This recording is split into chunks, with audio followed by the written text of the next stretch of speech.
Hello there, my name of course is Carlo and welcome yet to another video and part 7 of my film gear tech haul. And as promised yesterday, here is the tripod. Literally turned up by Amazon Prime today. I sort of know you can only see this bit, but I'm sort of showing you this bit first, which is great. Now this is the Pro Vista 6510 by Davis and Sanford.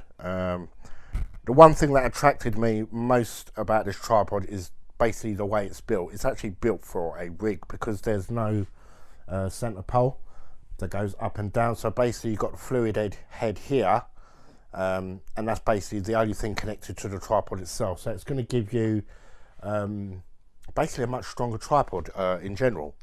So obviously this is a complete fluid head system, which is great. It's got an excellent sort of panning system, which is great. It looks the part. It's normally like 3 bars. If you lower it down, sorry, it's 2, 4, 5, 6 bars on each leg. And I was told by a lot of people to basically go for this one. Yeah, so I'm very happy with that at the moment. There's not really a lot to say about a tripod, but if you're obviously setting up a rig and you're putting serious amounts of money on top of that rig, then you're going to have to make sure that your tripod can hold it. I mean, it's not rocket science. A tripod has to be a pretty decent tripod. Now this one was about 130 quid, so considering heavy duty tripods can go up to about 500-600 quid, even more. Yeah, this was a bargain, and I didn't really want to spend too much on a tripod, but at the same time I wanted a tripod that was of good quality, a decent brand, yeah, and just basically be able to hold the tripod, the rig, absolutely solidly. So this is absolutely rock solid, even with my ball mount on it. I still put my ball mount here with my quick release plate, so it's so easy to sort of go from, as you can see there, tripod to shoulder in quick sort of like filming scenario, shall I say. And then I could just get this mounted back on and tighten it up, and that's it. I'm back in tripod mode, which is absolutely fantastic. So what I'm going to do is I'm just going to quickly change camera angles now, so you can basically see what's going on on the bottom section of the rig itself, or shall I say the tripod itself. Just basically you can see what's going on. So yes, I am going to do that in 3, 2, 1.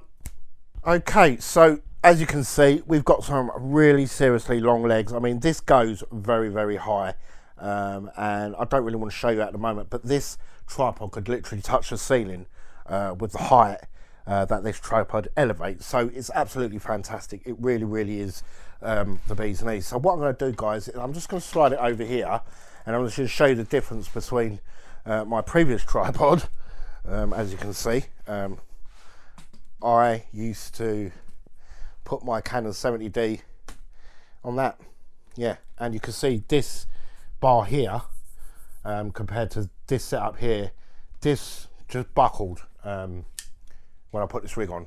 The quick release plate just literally, I don't know if you're going to be able to see that there, just literally snapped clean off, and yeah, no good. You can see that this is just an absolute pile of shit, but without slagging it off too much, I have had this for about 20 years.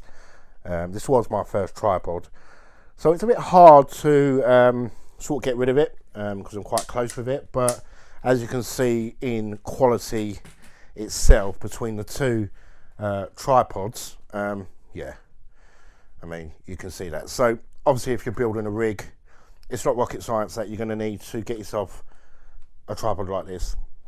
Don't man any rigs on a tripod like this. They're great for like small cameras and small DSLRs, and they do last, but if you're going to bounce from a DSLR to a full-blown cinema rig like this, then obviously you want to try and stay away from something like this. So it is a sort of quick example of old and new, which is how far we've come in 20 years.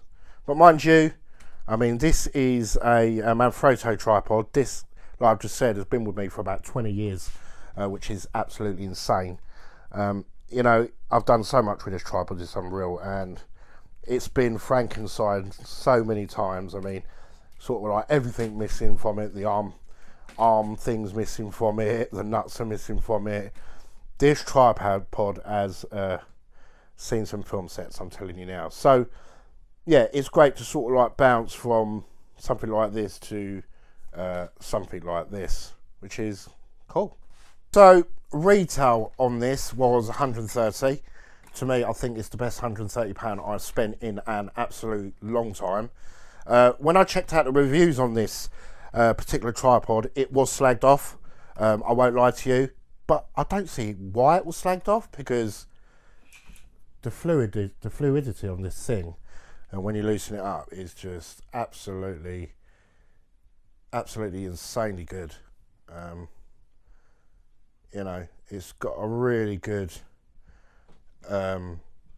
fluid head on it, and you sort of can't complain with it, really. I can't complain for the price of this tripod. I'm absolutely over the moon with it. So as you can see, it's got bars down the front here, and this is where the legs of the tripod hide. So it's got 4 bars here, which is for this part here. What I'm going to try and do is bring this tripod up a little bit more. I wasn't going to do it, but let's just try and undo that.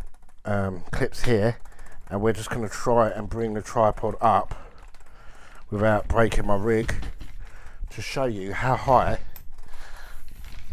this thing goes. Whoa, this is heavy. Good job I got set arms on me, guys. Right, so yeah, you probably are not even in frame there. Yeah, you actually are in frame, which is crazy. This is just ideal. I mean, this is insanely good. This is going to be able to I've got to sort of set this up here and make sure it's all tight and everything, and obviously do my bits and bobs with it. But if I release that and just sort of tilt that down like that, this is going to allow for some really good, you know, overhead, you know, panning shots, which is going to be absolutely insane to work with. But like I say, rigs, this is not tightened yet, because basically all the hardware's got to go on it. So obviously with the hardware, it's going to be a lot more heavier, which is not rocket science. I hope you can still see me there, guys. With the hardware on it, it's going to be a lot more heavier to sort of control. But at the moment, it's, you know, it feels nice as the rig is on it in general. And obviously it's about finessing the rig, finessing the tripod, you know, getting the shot you want. But this is going to be ideal for how high it is, to sort of like get overhead couch shots, you know, floor shots, because this basically goes all the way down like this. So to get some excellent overhead floor shots, yeah, absolutely insanely awesome. And I'm very happy with it so far. But I'll just lock that in place now. The proof is actually in the pudding. The proof is in the filming.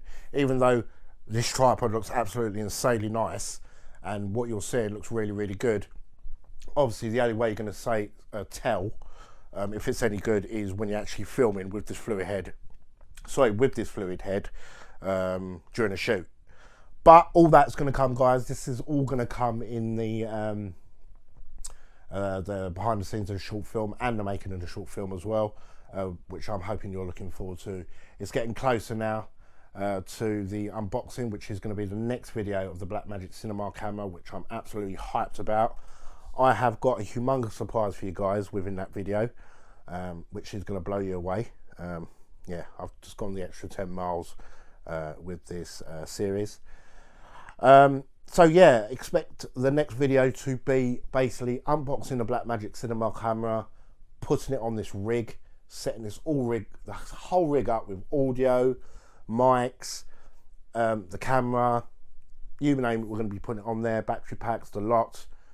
And then yes, we're going to be sticking it on a tripod, and then the next episode after that, we are going to be making our short film, which is going to be absolutely insane. So as always, guys, if you have enjoyed this video, a like rating would definitely be appreciated. And if you're not subscribed to the channel, why not?